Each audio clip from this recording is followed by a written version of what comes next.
աշխատանքով ապրում են այն մարդիկ, ովքեր որ բնակարանի խնդիր չունեն։ Աշխատավարձ մարդը չի ստանում նրա համար, որ ինքը այդ աշխատավարձը վերցնի եւ բնակարանի համար վճարի։ Մարդիկ եկել են ուրիշ տեղից, նոր տեղում հարմարվելու են, եւ որ թվեր են բերում, ասում են 25,000 աշխատող կա, այդ 25,000 աշխատողներից 15,000-ը 150,000 դրամից պակաս աշխատավարձ է ստանում։ Հասկանալի է, չէ, որակավորման խնդիր կա, նոր տեղում հարմարվելու խնդիր կա։ Այդ 40 պլյուս 10-ը որ տալիս են բնակապահովումը իրացնելու համար։ Այդ մարդիկ այդ փողը չեն վերցնում իրենց համար ծախսում։ Այդ մարդիկ այդ փողը վերցնում են, տալիս են տանտերերին։ Իրենց աշխատավարձով արդեն նոր իրենց նիստուկացն են ապահովում։ Հիմա արցախցիները մեղք չունեն, որ Հայաստանի Հանրապետությունը Երևանակենտրոն է։ Արցախցիները մեղք չունեն, որ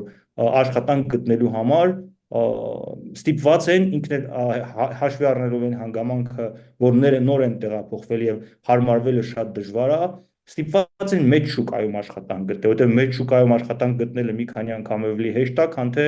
փոքր սահմանափակ այնպիսի միջավայրում, որտեղ որ նույնիսկ տեղացիներն են, օրինակ ես գիտեմ, որ Հրազդանում ապրող, Աբովյանում ապրող, անգամ ավելի հեռու ապրող գյուղերում մարդիկ առավոտյան